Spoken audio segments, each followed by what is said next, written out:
The New Jersey colony was one of America's original 13 colonies. The original 13 colonies were divided into three regions, including the New England colonies, the Middle colonies, and the Southern colonies. The New Jersey colony was one of the Middle colonies, which also included the New York colony, the Delaware colony, and the Pennsylvania colony. Jan Cobbett was the first European explorer to come in contact with the New Jersey shore. Henry Hudson also explored this area as he searched for the Northwest Passage. The area that would later be New Jersey was part of New Netherland. The Dutch West India Company gave Michael Paul a patronship in New Jersey. He called his land Pavonia, after his name. New Jersey's early colonial history is similar to New York's. Like New York, the area was first colonized by Dutch settlers around 1613. The colony was called New Netherland, like I said before, and included parts of modern-day New York and New Jersey. In 1660, the town of Bergen became the first established town in the New Jersey portion of New Netherland. Today, it is a large city named Jersey City. In 1664, England took control of land that is now New Jersey, and King Charles II gave the whole area between New England and Maryland to his brother, the Duke of York. The Duke of York then granted the land between the Hudson and Delaware rivers to Sir George Carteret and Lord Berkeley. Both had been loyal to him during the English Civil War. The proprietors had the power to appoint the governor of the colony, and George appointed his cousin Philip as the first governor in 1665. The new proprietors did all they could to increase settlement in the colony. They guaranteed religious freedom to those who were willing to settle in New Jersey. Carteret established his first capital at Elizabethtown. It was difficult for the proprietors to collect any taxes from the inhabited, so in March 1673, Berkeley sold his part of the colony to the Quakers. After the sale of the Quakers, the colony was divided into two, East and West Jersey.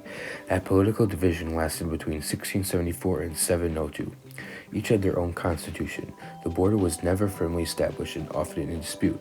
In 1702, East Jersey and West Jersey became one royal colony. However, it wasn't until 738 that the New Jersey colony actually separated from New York's government and adopted its own governor, Lewis Morris.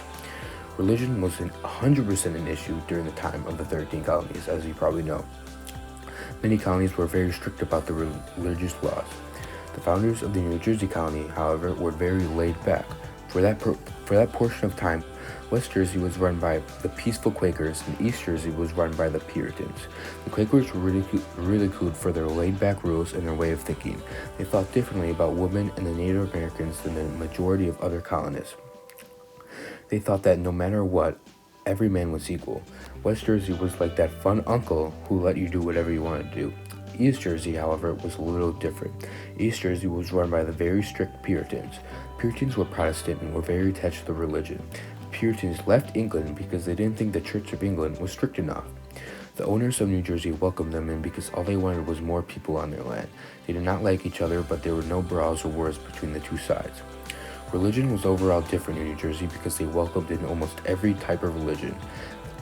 Natural resources in New Jersey included agricultural land, forests, which contained timber, iron ore, coal, and furs.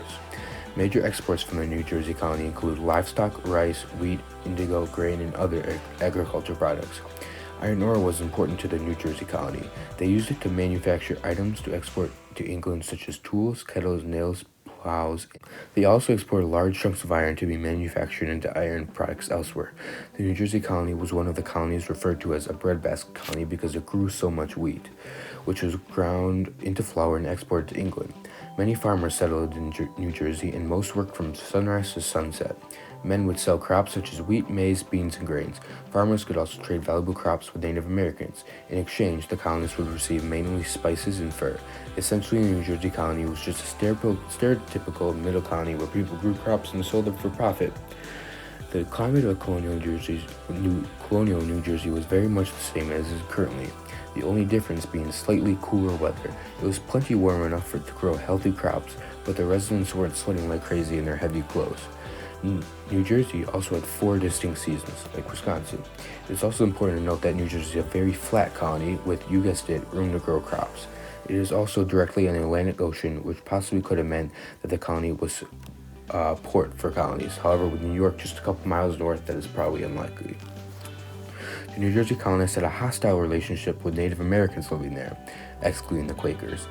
The Lenni Lenape that dates back, or the Lenni Lenape that dates back to when the Dutch started to settle New Jersey. However, the English took over shortly, and with them came the idea of land ownership. This concept forever changed the lives of Native Americans who did not understand how land could be brought and sold like merchandise. The English colonists manipulated the Lenni Lenape and took much of their native land away. Diseases plagued the Native Americans and drove them out of the New Jersey and Delaware region.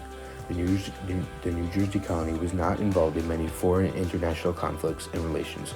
Like I said I believe at the top, it was a stereotypical middle colony that did not face as much conflict as the other states did. In the years before the Revolution, anti-British feelings spread throughout the state, and about 1/3 of the people living here supported the rebels, 1/3 supported England, and 1/3 remained neutral. In 1776, New Jersey declared itself an independent state and joined the colonial side of the Revolutionary War. This is the only known conflict regarding the colony with foreign nations. Thank you.